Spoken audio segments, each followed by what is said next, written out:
Amaganya ya Yeremiya. Igice cya mbere. Umurwa w'i Yerusalemu usigaye mu busa kandi wari wuzuye abantu. Wari ukomeye mu mahanga ko yahindutse nk'umupfakazi. Wari umwamikazi mu ntara yarayobotse aratura ikoro. Nijoro arira cyane, amarira amutemba mu maso. Mu bakunzi be bose ntafite umuhumuriza. Inshuti ze zose zaramuriganije, zahindutse abanzi be. Abayuda bajyanywe ari imbohe babitewe n'akarengane n'uburetwa bwinshi bikabije.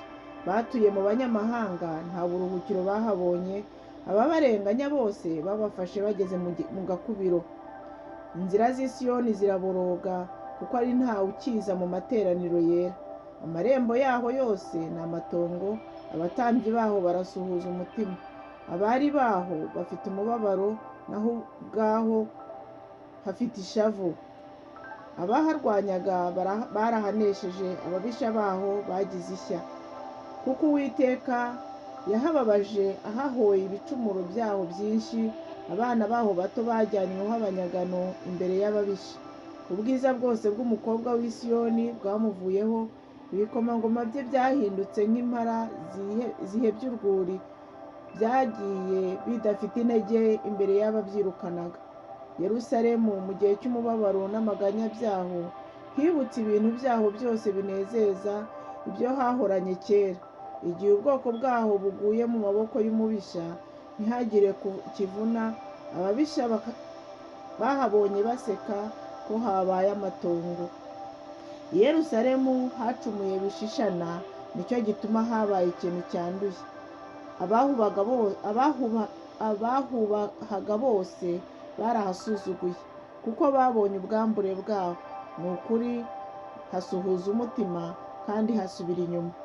Umwanda waho wageze mu myambaro yaho, ntihibuka iherezo ryaho. Nicyo cyatumye hacishwa bugufi bitangaje, ntihagire uhahumuriza. Ayi Uwiteka, itegereze umubabaro wanjye, kuko umwanzi anyitereye hejuru. Umubisha yansingirije ukuboko kwe. Ibintu byaho byose binezeza, kuko habonye yuko abanyamahanga binjiye mu buturo bwaho bwera, abo wari wahakaniye ko badakwiriye kwinjira mu iteraniro ryawe. Abantu baho bose baraganya, barahahiriza ibyo kurya. Ibintu byabo binezeza babitanze ku byo kurya, ngo bahembure amagara yabo. Ayi Uwiteka, reka kandi witegereze, nahindutse umugayo. Mwebwe abihitira mwese mwe, mbese ntibibababaje? Nimwitegereze murebe ko hari umubabaro uhwanye n'uwanjye wangezeho, uwo Uwiteka yampanishije ku munsi w'uburakari bwe bukaze. Yohereje umuriro mu magufa yanjye, uvuye hejuru uyageramo yose. Yategeye ibirenge byanjye umutego, yansubije inyuma. Yangize umwihebe, ngacika intege umunsi wose. Ukuboko kwe kwamboheyeho umutwaro w'ibicumuro byanjye. Byarasobekeranye bingera mu ijosi. Yacogoje imbaraga zanjye. Umwami yantanze mu maboko y'abo ntashoboye guhangana nabo. Umwami yagushije intwari zanjye zose zari zantuyeho. Yankoranirijeho iteraniro ryo guhondagura abasore banjye. Umwami yaribatiye umwari wa Yuda mu muvure, nk'uko bawengeramo vino. Ibyo ni byo bindiza ijisho ryanjye riratembamo amarira nk'amazi, kuko umuhumuriza wari ukwiriye kundema umutima ambaye kure. Abana banjye babaye impabe, kuko umwanzi yatsinze.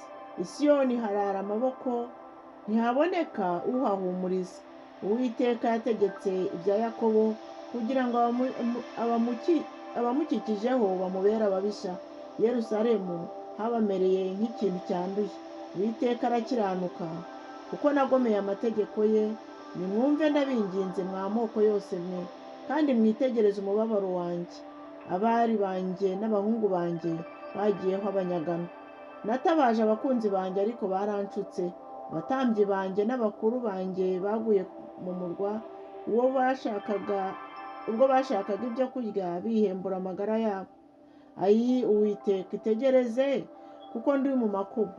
Umutima wanjye urahagaze, umutima wanjye urandihagura, kuko nagomye bishayishije. Inkota iricira hanze, kandi no mu rugo hari urupfu. Bumvise ko nganya ntihagire umpumuriza. Abanzi banjye bose bumvise ibyago byanjye, bishimira ko ari wowe wabingize. Uzasohoze umunsi wavuze, nabo bamere nkanjye. Ibibi byabo byose biza imbere yawe. Ubagirire nk'uko wangiriye, umpora ibicumuro byanjye byose. Kuko amaganya yanjye ari menshi, kandi umutima wanjye ukaba urabiranye. Amaganya ya Yeremiya, ibice 2. Umwami ko yageretse ku mukobwa w'i Siyoni igicu cy'umwijima amurakariye, yajugunye ubwiza bwa Isirayeli ku isi abuhanuye ku ijuru, kandi ntiyibutse intebe y'ibirenge bye ku munsi w'uburakari bwe. Umwami yoroheje ubuturo bwose bwa Yakobo, ntiyamubabarira. Yashenye ibihome by'umukobwa wa Yuda abitewe n'umujinya, yabitsinze hasi, yanduza n'ubwami n'ibikomangoma byabwo. Yaciye ihembe rya Isirayeli ryose abitewe n'uburakari bukaze. Yahinnye ukuboko kwe kw'iburyo imbere y'abanzi, kandi yatwitse Yakobo amumerera nk'umuriro ugurumana ukongora impande zose. Yamuforeye umuheto nk'umwanzi, yahagaze abanguye ukuboko kwe kw'iburyo nk'umubisha. Yishe abanyagikundiro bose, yasutse uburakari bwe mu ihema ry'umukobwa w'i Siyoni bwaka nk'umuriro. Umwami yahindukiye Isiraheli nk'umwanzi, yamumize bunguri, yamazeho ingoro ze zose, kandi ibihome bye yarabisenye. Yagwirije umukobwa wa Yuda umubabaro n'amaganya, kandi yaranduye uruzitiro rwe arumaraho nk'urwo ku murima yakuyeho abantu he n'iteraniro. Uwiteka yatumye ibirori byera n'amasabato byibagirana muri Siyoni, kandi uburakari bwe bukaze bwatumye ahinyura umwami n'umutambyi. Umwami yataye kure igicaniro cye, yazinutswe ubuturo bwe bwera. Inkike z'ingoro z'i Siyoni yazitanze mu maboko y'ababisha. Bashakurije mu nzu y'Uwiteka nko ku munsi w'ibirori byera. Uwiteka yagambiriye kurimbura inkike y'umukobwa w'i Siyoni, yahageresheje umugozi, ntarakagerura ukuboko kwe kureka kurimbura. Kandi igihome n'inkike yabiteye kuboroga, byihebeye icyarimwe. Amarembo ye arigise mu butaka, imyugariro ye yarayisandaje arayivunagura. Umwami we n'ibikomangoma bye bari mu banyamahanga, aho amategeko y'Imana atari. Ni ukuri abahanuzi be nabo ntibakibonekerwa n'Uwiteka. Abasaza n'umukobwa w'i Siyoni bicaye hasi, baguwemo n'akayubi, biteye umukungugu ku mitwe, bakenyeye ibigunira. Abari b'i Yerusalemu bariyunamiriye. Amaso yanjye yakobowe n'amarira, umutima wanjye urahagaze, inyama zo mu nda zirasandaye, bitewe no kurimbuka k'umukobwa w'ubwoko bwanjye. Kuko abana bato n'abonka barabiraniye mu nzira z'umurwa, babaza ba nyina bati, amasaka na vino biri hehe? Ubwo barabiraniraga mu nzira z'umurwa nk'inkomore, imitima yabo ihondoberera mu bituza bya ba nyina. Nakuvugaho iki? Icyo nakugereranya nacyo ni iki, wa mukobwa w'i Yerusalemu? Naguhwanya n'iki kugira ngo nguhumurize, wa mwari w'i Siyoni? Kuko icyuho cyawe ari kinini nk'inyanja, ninde wabasha kugukiza? Abahanuzi bawe beretswe iby'ubusa n'iby'ubupfu ku bwawe, kandi ntibakugaragarije igicumuro cyawe kugira ngo bagarure abawe bajyanywe ari imbohe. Ahubwo beretswe ibiguhanurira ibinyoma byatumye ucibwa. Abahisi bakubita mu mashyi ku bwawe, barimyoza bakazunguriza umutwe umukobwa w'i Yerusalemu bati, mbese uyu ni wa murwa abantu bariburaga ko ari mwiza bihebuje n'umunezero w'isi yose? Abanzi bawe bose barakwasamiye, barakwimyuza, bahekenya amenyo bati, twamumize bunguri. Ni ukuri uyu ni wo munsi twari dutegereje, none turawubonye, turawuruzi. Uwiteka yakoze ibyo yagambiriye, yashohoje ijambo rye yategetse mu minsi ya kera. Yagukubise hasi kandi ntiyakubabarira, yatumye umwanzi wawe akwishimaho, yashyize hejuru ihembe ry'ababisha bawe. Umutima w'ab'i Yerusalemu watakiye umwami bati, wa nkike y'umukobwa w'i Yerusalemu we, reka amarira atembe nk'umugezi ku manywa na nijoro, we kuruhuka, imboni y'ijisho ryawe ye gutuza. Haguruka uboroge mu ijoro, uhereye igihe batangirira izamu, usuke umutima wawe nk'amazi imbere y'Uwiteka, umutegere ibiganza ku bw'amagara y'abana bawe bato, baremberejwe n'inzara mu mahuriro y'inzira zose. Ayi Uwiteka, itegereze kandi urebe uwagiriye ibyo. Mbese abagore barya urubyaro rwabo, abana baguyaguya mu maboko yabo. Mbese umutambyi n'umuhanuzi bakwicirwa mu buturo bwera bw'umwami. Umusore n'umusaza baryamye hasi mu nzira, abari banjye n'abahungu banjye bagushijwe n'inkota. Wabishe mu munsi w'uburakari bwawe, barabasogose ntiwabababarira. Wampamagariye ibinteye ubwoba impande zose, nko mu munsi wo guterana kwera. Kandi nta warokotse umunsi w'uburakari bw'Uwiteka ngo asigare. Abo naguyaguyaga nkabarera, umwanzi wanjye yabamazeho. Amaganya ya Yeremiya, ibice 3. Ndi umuntu wabonye umubabaro, yankubise inkoni y'uburakari bwe. Yaranshoreye ancisha mu mwijima atari mu mucyo. Ni ukuri yakomeje kumbangurira ukuboko hato na hato burinda bwira. Inyama yanjye n'umubiri wanjye bishajishijwe nawe, amagufa yanjye yarayamenaguye. Yanyubatseho anzingiraho indurwe n'umuruho. Yantuje mu mwijima nk'abapfuye kera. Yankubiye mu nkike kugira ngo ntahinguka mu irembo. Yatumye umunyururu wanjye undemerera. Ni ukuri iyo mutakiye mutabaza, gusenga kwanjye kugiheza hanze. Inzira zanjye yazicishije inkike z'amabuye. Aho nanyuraga yarahagoretse. Amereye nk'idubu yubikiye, nk'intare iciye igicu. Yayobeje inzira zanjye kandi yarantanyaguye angira indushyi. Yamforeye umuheto angira intego y'umwambi we. Yatumye imyambi yo kurimba yo mu kirimba cye impinguranya impyiko. Nahindutse urw'amenyo mu bwoko bwanjye bwose, bangize indirimbo umunsi wose. Yanyujujemo ibisharira, yampagije apusinto.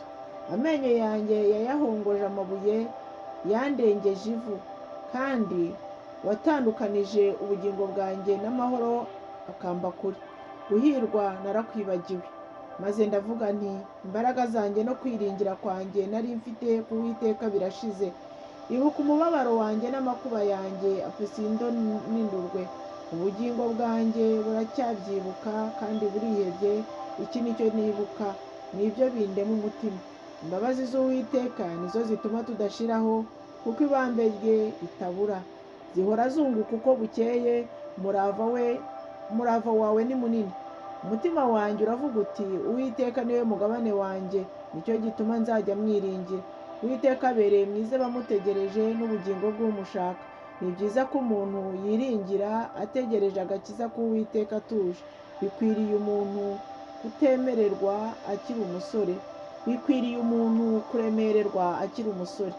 Yicare yiherereye kandi yihoreye, kuko Imana yabimushyizeho. Nakubita akanwa ke mu mukungugu niba hariho ibyiringiro. Ategera umusaya we umukubita, bamuhaze ibitutsi. Kuko Uwiteka atazagira ubwo areka umuntu iteka, naho yababaza umuntu ariko azamugirira ibambe, nk'uko imbabazi ze nyinshi zingana. Kuko atanezezwa no kubabaza abantu cyangwa kubatera agahinda.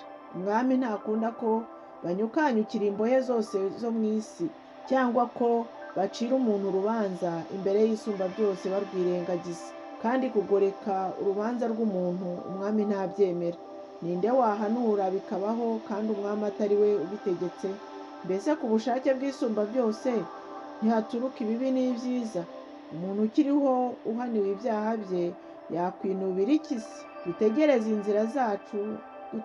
inzira zacu tuzigenzure, tubone kugarukira Uwiteka. Twerekeze imitima yacu ku Mana iri mu ijuru, tuyitegere n'amaboko yacu. Twaracumuye kandi turagoma, natwe ntiwatubabarira. Watumiramirijeho uburakari bwawe uraduhiga, waratwishe ntiwatubabarira. Wikingiye igicu kugira ngo gusenga kwacu kudahita ngo kukugereho. Waduhinduye ibishishwa n'ibishingwe hagati y'amoko. Abanzi bacu bose baratwasamiye. Ubwoba n'ubwobo, gusenya no kurimbuka byose byatugezeho. Ijisho ryanjye riratembamo imigezi y'amazi, rizwa no kurimbuka k'umukobwa w'ubwoko bwanjye. Ijisho ryanjye ntirihwema gutembamo amarira ubutitsa, kugeza igihe Uwiteka azitegereza akareba hasi ari mu ijuru. amarira y'ijisho ryanjye yandembeje mbitewe n'abakobwa bose bo mu murwa wanjye. Abanyangira ubusa bampize cyane nk'inyoni, banyiciye ubugingo mu rwobo rw'inzu y'imbohe, bambirunduriraho ibuye. Amazi yarandengeye ku mutwe, maze ndavuga nti ndapfuye. Natakira izina ryawe Uwiteka ndi mu rwobo rw'imbohe rw'ikuzimu. Wumviye ijwi ryanjye, ntunyime ugutwi kwawe, ngo utumva kuniha kwanjye no gutaka kwanjye. Umunsi nagutakiraga wanje hafi, uravuga uti witinya. Ayimana mwami, wamburaniye urubanza rw'umutima wanjye, wacunguye ubugingo bwanjye. Ayi Uwiteka, wabonye akarengane kanjye, none ncira urubanza. Wabonye guhura kwabo kose n'imigambi yabo yose bangira. Wumvise ibitutsi byabo, ayi Uwiteka, n'imigambi yabo yose bangira. N'iminwa y'abahagurutswa no kuntera n'inama zabo zose bangira umunsi ukira. Itegereza imyicarire yabo, reba imihagurukire yabo, bangize indirimbo. Ayi Uwiteka, uzabiture ibihwanye n'imirimo y'amaboko yabo, uzabahe umutima uhumye, umuvumo wawe ubagereho. Uzabakurikirane ufite uburakari, kandi ubarimbure ngo bashire munsi y'ijuru ry'Uwiteka. Amaganya ya Yeremiya, ibice 4. Izahabu yafutukuye, izahabu nziza cyane ko yahindutse amabuye y'ubuturo bwera, yanyanyagijwe mu mahuriro y'inzira zose. Abahungu b'ibikundiro b'i Yerusalemu, b'i Siyoni, bari bameze nk'izahabu nziza, ko bagereranijwe n'ibibindi bibumbwa umurimo w'amaboko y'umubumbi. Ndetse imbwebwe nazo ziha ibibwana byazo amabwabwa ngo zibyonse. Umukobwa w'ubwoko bwanjye yahindutse inkazi nk'imbuni zo mu butayu. Ururimi rw'umwana wonka rufata mu rusenge rw'akanwa ruguye ubuga. Abana bato baragabuza, ariko nta muntu ubagaburira. Abasanzwe bafungura bitonze bihebeye mu nzira, abarerewe mu mihemba barambaraye mu macukiro. Kuko igicumuro cy'umukobwa w'ubwoko bwanjye kirusha icyaha cy'i Sodomu gukomera, niho hubamye mu kanya, kandi nta maboko ahakozeho. Imfura ze zari ziboneye kuruta shelegi, zarushaga amata kwera. Zari zikeye mu maso kurusha amabuye ya marijani, zarabagiranaga nka safira. Mu maso habo hahindutse imbyiro kurusha umukara, ntibakimenyekana mu nzira. Umubiri wabo wumatanye n'amagufa yabo warumye, wabaye nk'igiti. Abicwa n'inkota bapfa neza kuruta abicwa n'inzara, kuko bo bapfa urupfu rw'agashinyaguro babitewe no kubura umwero w'imirima. Abagore b'imbabazi bafasha abana bibyariye, barabateka baba ibyo kurya byabo, igihe umukobwa w'ubwoko bwanjye arimbutse. Uwiteka yashohoje uburakari bwe, yasutse umujinya w'ukaze, kandi yakongeje umuriro muri Siyoni utwika imfatiro zaho. Abami bo mu isi n'abatuye mu isi bose ntabwo bibwiraga ko ababisha n'abanzi batwaranira mu marembo y'i Yerusalemu. Ibyaha by'abahanuzi baho n'ibicumuro by'abatambyi baho basheshe amaraso y'abakiranutsi muri bo, ibyo ni byo byabiteye. Barindagira mu nzira nk'impumyi, biyanduje amaraso, bituma abantu badatinyuka gukora ku myambaro yabo. Barabamagana bati, nimugende mwabahumanye mwe, nimuhave, ntimugire icyo mukoraho.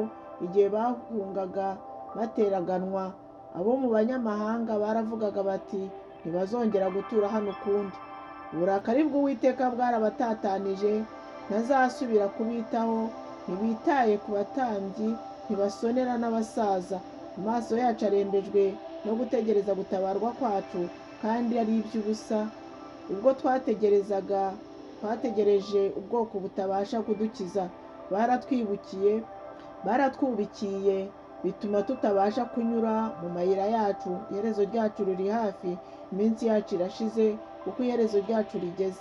Abatwirukana barusha ibisiga byo mu kirere imbaraga. Batwirukanye ku misozi miremire no mu butayu, bakaducira igico. Watumaga duhumeka ari we wasizwe n'Uwiteka, yafatiwe mu myobo yabo, kandi ari we twari twizeranye, tuti mu gicucu cye niho tuzatura, dukikijwe n'abanyamahanga. Ishime kandi unezerwe, mukobwa wa Edomu we, utuye mu gihugu cyo muri Usi, nawe igikombe kizahita kikugeraho uzasinda wiyambike ubusa, igihano cy'igicumuro cyawe kirarangiye. Yewe mukobwa w'i Siyoni we, ntazongera kukujyana kure uri imbohe. Yewe mukobwa wa Edomu we, azaguhanira igicumuro cyawe, azatwikurura ibyaha byawe. Amaganya ya Yeremiya, ibice 5. Uwiteka, ibuka ibyaduteye, bitegereze kandi urebe gukobwa n'isoni kwacu. Umwandu wacu wahindutse uw'abanyamahanga, n'amazu yacu yabaye ay'abimukira. Turi imfubyi, ntitugira ababyeyi, ba mama bameze nk'abapfakazi. Tunywa amazi tuguze, inkwi zacu tuzibona dutanze ibiguzi. Abatwirukana batuguye ku majosi, turarembye kandi ntidufite akito ko kuruhuka. Ukuboko twaguhaye Abanyegiputa n'abo muri Ashuri, kugira ngo tubone ibyo kurya biduhagije. Ba data bakoze ibyaha kandi ntibakiriho, natwe twikoreye ibicumuro byabo. Abagaragu nibo badutegeka, ntawe uhariho kuturokora ngo adukure mu maboko yabo. Ibyo kurya tubibona duhaza amagara kubw'inkota yo mu butayu. Umubiri wacu urirabura ni nk'uw'inkono, bitewe n'inzara yatwokamye. Bakindaga abagore b'i Siyoni n'inkumi zo mu midugudu y'i Buyuda. Ibikomangoma byamanitswe biboshywe ukuboko kumwe, ntibasonera n'abasaza. Abasore bakorewe insyo n'abana bikoreye imiba y'inkwi bagenda basitara. Abakuru baretse kwicara ku irembo, n'abasore ntibagicuranga. Umunezero wo mu mitima wacu urashize, imbyino yacu ihindutse umuborogo. Ikamba riraguye riva ku mutwe wacu, tugushije ishyano kuko twakoze ibyaha. Nicyo gituma umutima wacu urabirana, ibyo ni byo bituma amaso yacu ahunyeza. Bitewe n'uko umusozi wa Siyoni ubaye amatongo, ingunzu zirawuzereraho. Weho Uwiteka uhoraho iteka ryose, intebe yawe ihoraho uko ibihe biha ibindi. Kuki watwibagirwa iteka kandi ukatureka igihe kirekire kireshya gityo? Utwigarurire Uwiteka, natwe tuzaba tukugarukiye. Tugarurire ibihe byacu bibe nk'ibya kera, ariko waradutaye rwose, utugirira uburakari bwinshi. Imana ibahe umugisha. Dushoje igitabo cy'amaganya ya Yeremiya, tuzakomeza ejo n'igitabo cy'umuhanuzi Ezekiyeli. Mugire umunsi mwiza, ndabakunda mu izina rye.